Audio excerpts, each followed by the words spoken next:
بھائی ایک مرتبہ سبھی حضرات زور سے درود شریف پڑھ لیں۔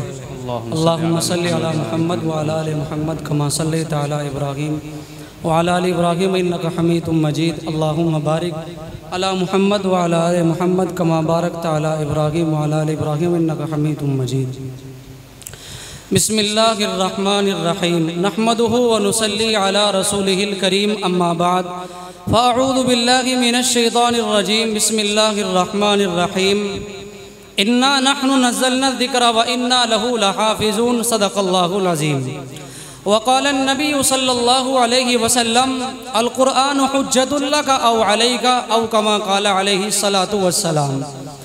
عزیزان ملت، نوجوانان اسلام، اسٹیج پر تشریف فرما حضرات علماء کرام اور باغر سے آئے ہوئے مہمانان عظام، ہم سبھی کے لیے بڑی خوشی اور مسرت کی بات یہ ہے کہ ہم سب کے کرم فرما محبوب العلماء والصلحاء، پیر طریقت، رہبر شریعت، بزرگوں کی نشانی حضرت اقدس الحاج حضرت مولانا قاری احسان محسن صاحب دامت برکاتہم العالیہ اسٹیج پر الحمدللہ تشریف فرما ہے۔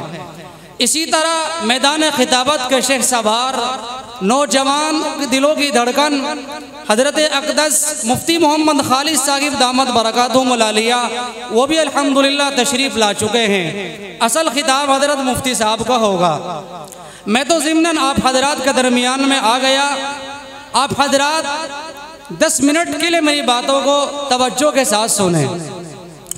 قرآن پاک کے اندر اللہ تبارک و تعالیٰ نے ارشاد فرمایا اِنَّا نَحْنُ نَزَّلْنَا الذِّكْرَ وَإِنَّا لَهُ لَحَافِظُونَ کہ ہم ہی نے اس قرآن کو نازل کیا ہے اور ہم ہی اس کی حفاظت کرنے والے ہیں۔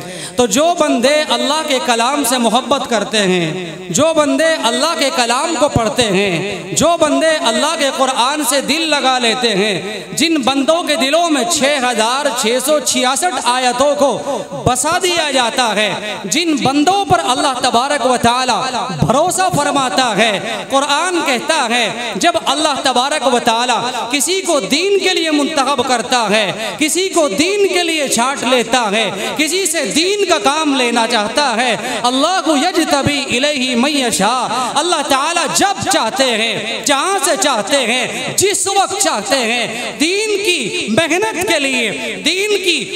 کے لیے قبول فرما لیتے ہیں۔ اس لیے میرے بھائیوں، ہم سب قابل مبارک ہے اس اعتبار سے کہ آج یہ مجلس قرآن پاک کی نسبت پر جمع کی گئی ہے۔ آپ کو قرآن کی تلاوت سنائی جا رہی ہے، آپ کو قرآن کی تلاوت سے آشکارا کیا جا رہا ہے، اور حضرات قرآن کرام آپ کو اللہ کے کلام پڑھ کر کے سنا رہے ہیں۔ یہی وہ قرآن ہے جناب محمد الرسول اللہ صلی اللہ علیہ وسلم پر 23 سال کی کچھ قلیل مدت میں نازل ہوا ہے۔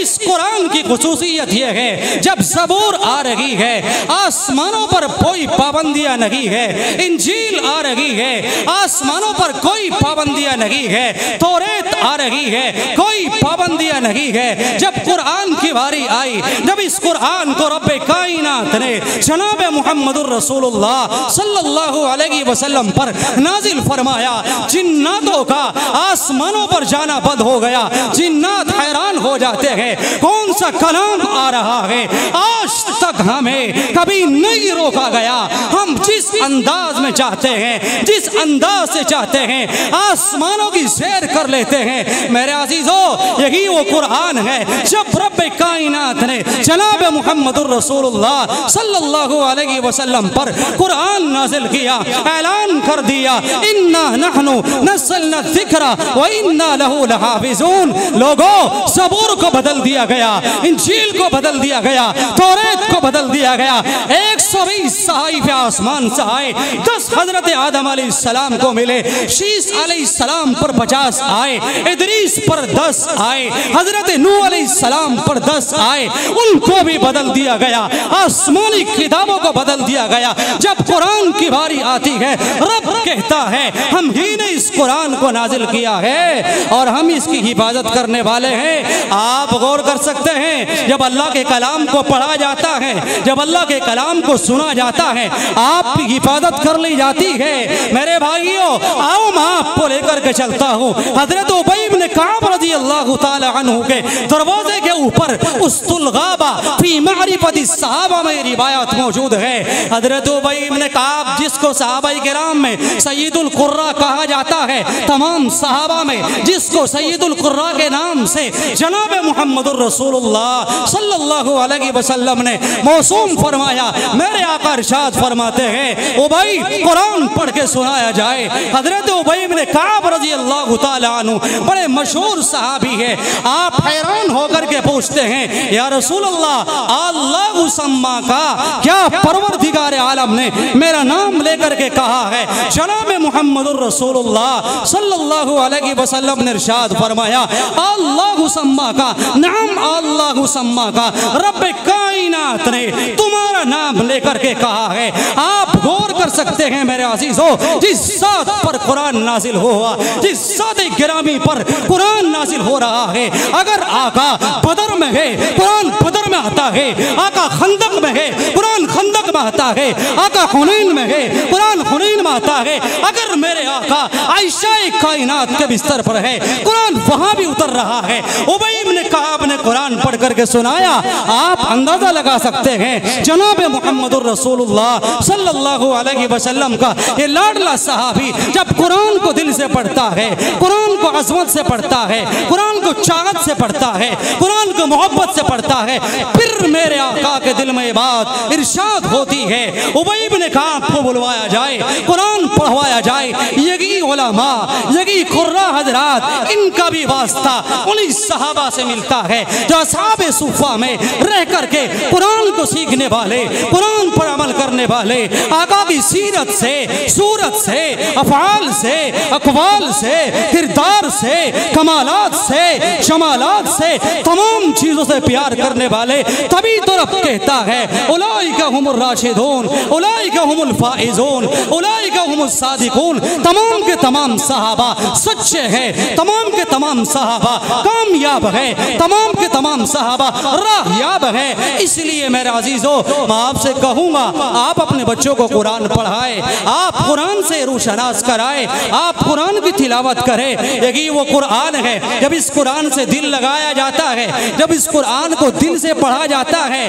علامہ ابن عساکر رحمۃ اللہ علیہ نے تاریخ مدینتی دمشق کے اندر یہ روایات لکھی ہے کہ جس وقت میں حضرت ابو رافع رضی اللہ تعالی عنہ آپ صلی اللہ علیہ وسلم کے قرآن کے دل دادے ہیں، قرآن کو دل سے پڑھنے والے، قرآن کو پیار سے پڑھنے والے، 80 سال تک مدینے کی سرزمین پر قرآن پڑھتے رہے، 70 سال تک قرآن کی تلاوت میں مشغول رہتے رہے۔ یہی وہ قرآن کا دولارا، یہی وہ قرآن سے پیار کرنے والا حضرت ابو رافع رحمۃ اللہ علیہ جب قرآن کو پڑھتے ہیں، ایک روز میرے آقا خواب مبارک میں تشریف لائے، فرمایا ابو رافع، جن ہونٹوں سے تو اللہ کا کلام پڑھتا ہے، جن ہونٹوں سے تو اللہ کے قرآن کو پڑھتا ہے، دل چاہتا ہے تیرے ہونٹوں کو چوم لیا جائے، دل چاہتا ہے تیرے ہونٹوں کا بوسہ لے لیا جائے۔ آپ غور کر سکتے ہیں، میرے آقا خواب مبارک میں تشریف لائے اور میرے آقا نے ابو رافع رحمۃ اللہ علیہ کا بوسہ لیا۔ آپ غور کیجئے، کل صبح ہوتی ہے، حضرت ابو رافع رحمۃ اللہ علیہ مسجد نبوی میں تشریف فرما ہے۔ پوری مسجد نبوی میں جہاں آج 365 دروازے ہیں، الحمدللہ ہم نے بھی خوب جی بھر کے جناب محمد الرسول اللہ صلی اللہ علیہ وسلم کے اس شہر کو دیکھا ہے جہاں لوگ روتے رہتے ہیں، گڑ گڑاتے رہتے ہیں، ترستے رہتے ہیں۔ اس لیے میرے بھائیوں، جب ابو رافع بیدار ہوتے ہیں، آپ کے جسم سے خوشبو پھوٹ جاتی ہے، آپ کے ہاتھ سے خوشبو پھوٹ رہی ہے، دل و دماغ سے خوشبو آ رہی ہے۔ لوگ حیرانی سے پوچھتے ہیں ابو رافع، آج تک آپ سے پہلے ہم نے اس خوشبو کو نہیں دیکھا، آج کون سے عطر لگایا ہے میاں، آج کون سا پرفیوم استعمال کیا ہے؟ جب ابو رافع رحمۃ اللہ علیہ کہتے ہیں میں نے کوئی پرفیوم استعمال نہیں کیا، میں نے کوئی عطر نہیں لگایا، کل رات میرے آقا خواب مبارک میں تشریف لائے تھے، میرے آقا نے میرے ہونٹوں کا بوسہ لیا، قرآن کی برکت سے، قرآن کی عظمت سے، قرآن کی محبت میں جب سے میرے آقا نے بوسہ لیا ہے، میرے کپڑوں سے، میرے جسم سے، میرے ہاتھ سے، میرے ہر جسم کے عضو سے، تمام اعضاء سے خوشبو پھوٹ رہی ہے۔ آپ غور کر سکتے ہیں میرے بھائیوں، جو اللہ کے قرآن سے پیار کرتے ہیں، جو اللہ کے کلام سے محبت کرتے ہیں، خدا تعالی مرنے کے بعد بھی اور جب تک وہ جیتے ہیں ان کی نسلوں میں علماء دین پیدا فرماتا ہے، ترجمان دیوبند پیدا فرماتا ہے، صاحب قرآن پیدا فرماتا ہے، عالم جلیل پیدا فرماتا ہے، عالم کبیر پیدا فرماتا ہے۔ اس لیے میں آپ سے کہوں گا وقت کی قلت دامنگیر ہو رہی ہے، آپ قرآن کو پڑھنے والے بنے، آپ قرآن سے پیار کرنے والے بنے، آپ قرآن کی عظمت کو، اس کی حقانیت کو سمجھنے والے بنے۔ اللہ سے دعا ہے پروردگار ہمارے اس مدرسے کو دن دوگنی دادر چوگنی ترقی مرحمت فرمائے، اور حضرت جناب قاری احسان محسن صاحب دامت برکاتہم العالیہ کا سایہ عاطفت ہمارے سروں پر دادر قائم اور دائم فرمائے۔ آمین۔ وآخر دعوانا ان الحمدللہ رب العالمین۔